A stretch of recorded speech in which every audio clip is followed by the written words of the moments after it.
Hi, everybody. Hello. Welcome, welcome, welcome, welcome. I'm Connie Myers, and I have to tell you, I'm doing very well because I've been doing a lot of good. And I hope that all of you will also really walk away with this with some ideas about how you can do well with your business while you're giving back and doing good all at the same time. We're going to be talking about how to create kick butt community leaders and what the benefits are of giving back. So kick butt is a certification I wrote. Kick butt is when mindfulness meets vision, opportunity, and engagement. And when we talk about disasters, we have to have a vision. We have to be able to engage. And there are all kinds of opportunities. So I always talk about disasters being a crystalline moment. The very first book that I wrote is called Crystalline Moments. Crystalline is sparkly or clear. So crystalline moments are moments of clarity. And I really believe that God puts disasters in our way to remind us that we are human and that we need to get along with our neighbors. And as a FEMA inspector, I've really experienced that. So I am a crisis management and leadership strategist. I have spent 7 years as a FEMA inspector and trainer, trained hundreds of inspectors around the country. I was in Puerto Rico, Guam, the Virgin Islands, all over the country, did all kinds of disasters, 50 disasters in 7 years. I was actually physically addicted to the job. I would come back home from a disaster and I'd be on the Weather Channel looking where I was going to go next. Now I could just pick and choose wherever I want to go because it's everywhere. I have 6 international best-selling books. The latest one, When the Unthinkable Happens, Be Prepared, Be Ready. And it is a reference guide that is perfect for showing people how to get started because most people don't know what to do to get prepared. My first book was Crystalline Moments, and they've all been bestsellers. This book was #1 in new releases, as well as survival and preparedness and real estate. I have my credit designations and accreditations in business, leadership, consulting, and life mastery. I was actually one of the founders of, at the time, what was the largest home inspection network in the country when we sold it. We had 250 offices nationwide. I was also the founder of a company that did online education, primarily in the real estate industry, but then branched out into other industries as well. I've done a lot of consulting. I was one of the very first people to ever teach 401ks before it was even a law. It was a letter of intent. And I've had over 40 years of helping others in my speaking and my training. I can tell you that everything I've done since my mid-20s, and I'm in my close to my mid-70s now, was in absolute training for what I'm doing today. Disasters teach us humanity, give us time to pause and reflect and change our course. I truly, truly believe that that is absolutely accurate. I'm going to be giving you some statistics today. They all came from the Harvard Business School online from an article called 15 Eye-Opening Corporate Social Responsibility Statistics. We really have to show, and this show is a really good idea of what we need to do to be socially responsible. 77% of consumers will purchase from companies that want to make the world a better place. So think about how that might affect your business. If you have some kind of social cause that you're a part of, you are going to be more likely to have those people do business with you, which is why you want to be a good community leader.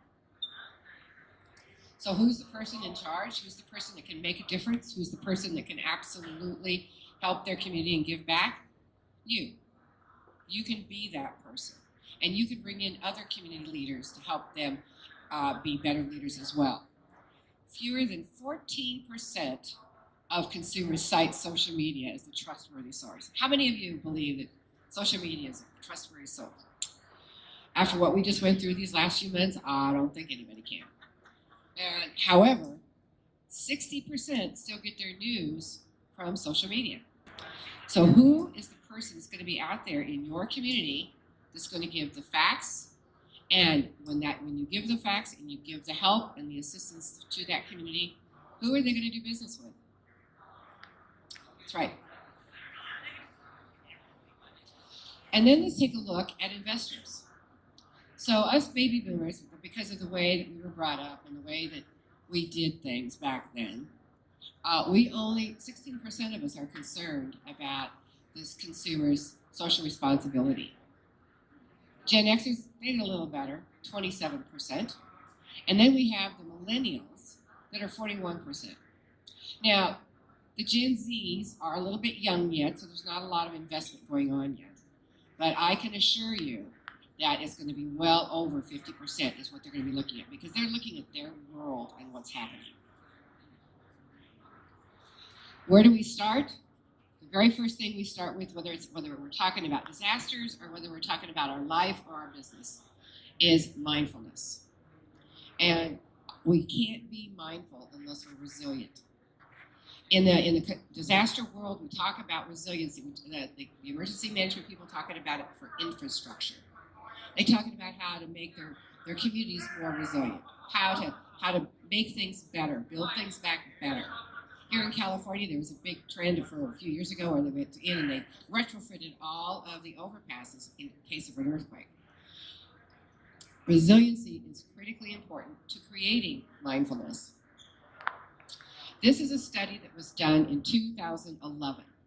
It was done by Harvard Business Review or Harvard Business College, Yale University, a bunch of think tanks, as well as some other businesses and things. And they took 57 business leaders from different sectors of business, divided them in half, and they put half of them through 12 weeks of mindfulness training. The other half did not go through any kind of training at all. And then after the 12 weeks, they went another 8 weeks of having them do the mindfulness practices without the training. There was some major things that came to be. First of all, there are 4 areas that were found to be become emotionally intelligent by using these mindfulness practices. The first one was focus, compassion, creativity, and clarity. And when we're thinking about our communities and when we're thinking about how we can make our communities better, how important are those 4 things? It's critically important. So this study, they got it all done and they did all this testing before the study started, and then they retested everybody afterwards. Well, obviously the people that they tested that didn't do any of the mindfulness practices, nothing changed. However, there were 3 major areas that improved. Resiliency improved over 90% by doing these mindfulness practices. Collaboration and agility of complex thinking, over 80% improvement by doing mindfulness practices. So it's no longer a nice thing to do, it's a must do, especially if you're in business. It's critically important. And just think of what you can do for your community and how your community is going to view you when you're helping them. So some people say, oh no, I don't have any time to do anything more in my career or my life. 10 minutes, that's all I ask. 10 minutes in the morning and 10 minutes in the afternoon when you're leaving your work or finishing up. And you can do that while you're doing other things. So 10 minutes of breathing. So let's all do it right now. Close your eyes and take a deep breath in and blow out. Breathe in through the nose, out through the mouth. In through the nose, out through the mouth. One more. In through the nose and out through the mouth.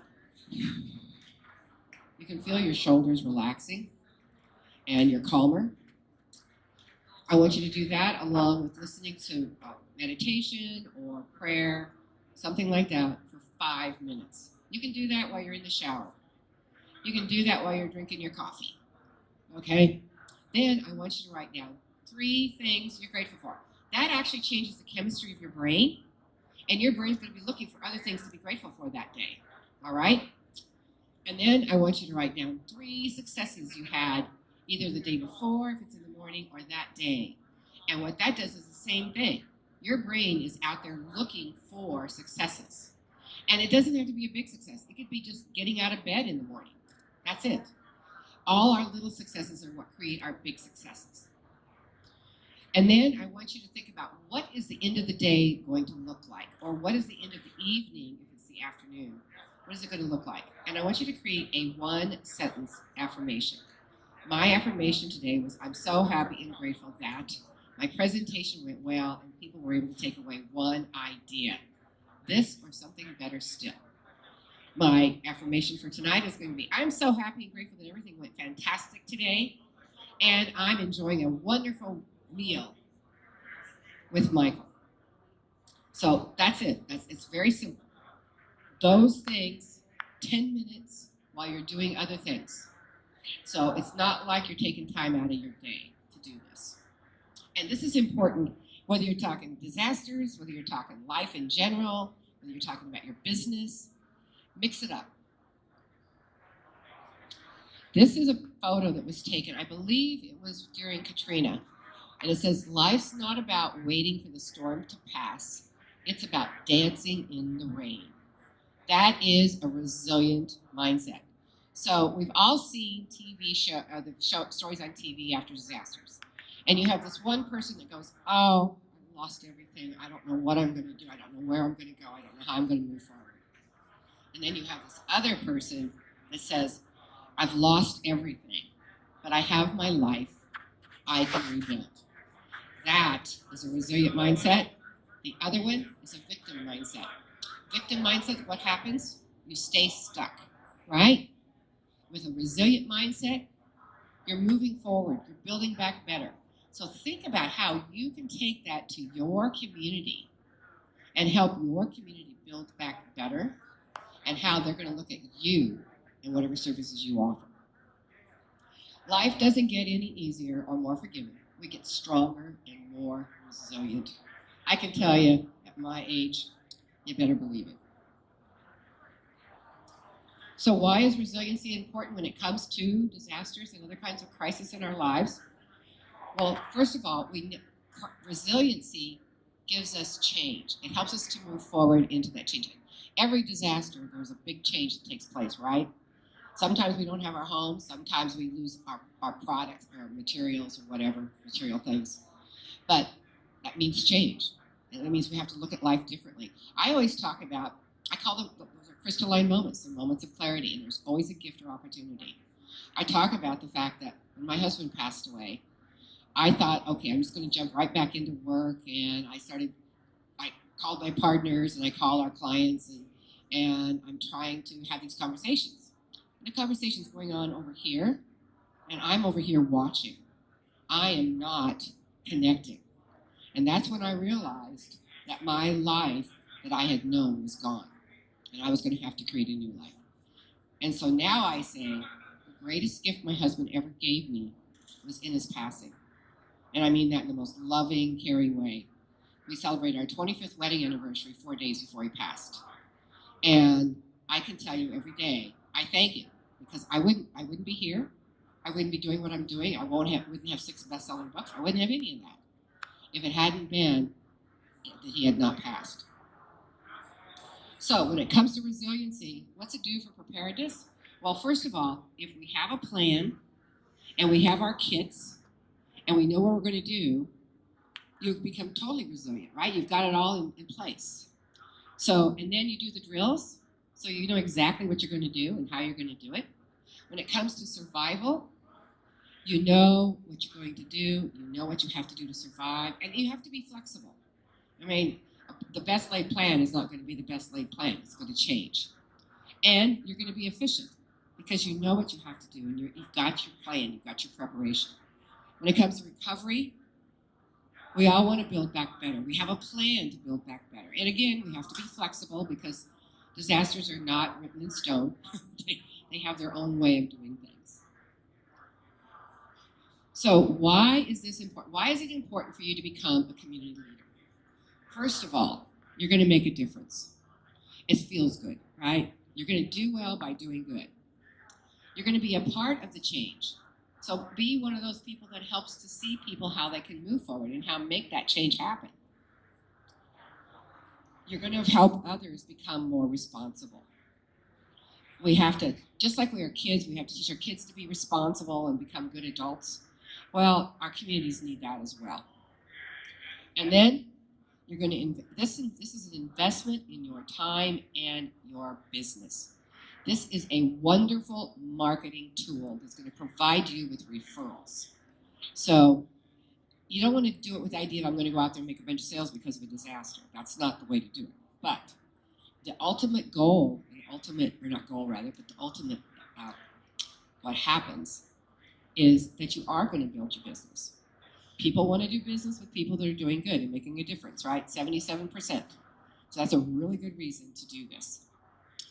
What do you need in a community leader? What kind of qualities do you need? Well, first of all, the most important thing is integrity. Second of all, trustworthy. People have to believe that what you're saying is true. You've got to be authentic. You can't say, okay, well, I'm going to get more sales because I'm going to do this. That will not. People will see through that. Kids especially will see right through that. And you have to be committed to making a difference. You have to really want this. This is what I've created with this foundation. It's my legacy.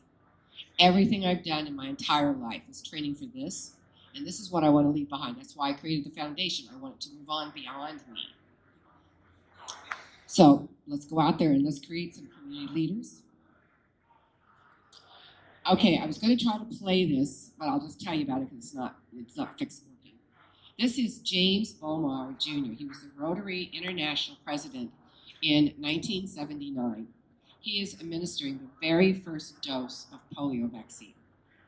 And he talks about how the mother thanked him and the little girl was like 3 years old, he says, and her brother came up to him and said thank you. Rotary has been doing this ever since. On October 24th every single year, they have Polio Day, and they have helped over to date 2.5 billion children be immunized. The reason, and this is part of my training that I do for my certification. All of these organizations, every single one of them started with one person or two. SBP, that's the St. Bernard Parish, they started with Katrina. It was a husband and wife. All of these companies and all these organizations are global. So when I say, this is the reason I started, this is the reason I did it. And if they can do this, I can too, right? My goal is 30 million people for the nonprofit. 4 things you can do. The first thing, most importantly, we have to listen. But when we're listening, we have to really hear. So you need to listen to your community. You need to listen to what they have to say. You need to find out exactly what it is that is needed. Educate. Now you turn it around and you educate the others about what it is that they need to know. You need to know the risk factors for your community. You need to know all of those, so you get the community together. And make it fun. Make it a picnic or a barbecue or a dance or something like that, where it's not just a boring party, or not party, but meeting. Network. That's how we make a difference. That's how you get other community leaders to participate with you and to be involved. And then, what is the plan? What is the action that you're going to take? So this is probably one of my very favorite quotes of all. It's from President Kennedy. It says, when written in Chinese, the word crisis is composed of 2 characters. I don't know anything about Chinese, but one represents danger and the other represents opportunity. And this is truly every disaster, every crisis, every personal death or whatever happens in your life. There's always a gift and there's always an opportunity. We don't always see it right away, but it's always there. So I'm going to tell you a little bit about CKM. So it's Crisis Knowledge Management and Preparedness Foundation. Our vision is to help 30 million people be better prepared and more sustainable. The only way we can get to sustainability is the power of preparedness and taking that journey. It's going to take time. Our mission is to provide educational services and programs to help individuals, businesses, and communities become more sustainable, prepared, and ready. Our vision, we want to inspire everyone to take action in their communities and have a positive impact in our world. if each of us just does one tiny little thing, whether it's recycling, or whether it's being careful about how much water we're using, or helping our neighbor, we're taking that one baby step. And we talked about little mini successes. The more mini successes we have, the bigger the big success will be. And our goal is to educate as many people as I can possibly get there and talk to. So we have online classes, we have live classes, we're doing all kinds of events like this. This is my 6th event in the last 3.5 months, 4 months. So I'm glad it's my last one too. I'm ready for a break. So how are we going to do that? Well, we're starting with this little book, but I also have another one I wrote just before that called Leadership in Trying Times. I also have one called Resiliency in the Storm. And I'm going to continue to write other books. My vision is to have this nonprofit move forward, and I get to write and speak, period. That's what I want to do. So we're going to do training, the power of preparedness, certification, and I also have individual trainings on different kinds of risk factors. And I'm hoping this coming year I'm going to have time to write more about mindfulness thinking and emotional intelligence and all those kinds of things. And then we have our first initiative coming out in the spring. The very first one is going to be with the Greater Los Angeles Association of Realtors, Greater Los Angeles and Beverly Hills Association of Realtors. And it's called Kits for Kids. I had somebody come to the booth here a few minutes ago and they said, well, what about kits for pets? Well, you know what? That's number 2. And we have kits for seniors and we have kits for disabled. And at one of the conventions we went to, we talked to the Alzheimer's Association. We can specialize. If you have a special interest group that you would like to have an initiative for, then let's talk about it. Let's talk about how we can make that happen. Disasters and other crises are crystalline moments that create opportunities for us to do better. And our booth is 791. We have lots of candy, lots of handouts, lots of goodies. We got whistles. We got whistles and lights and Mylar blankets and candy, more candy. Anyway, thank you so much for your time. And anybody have any questions?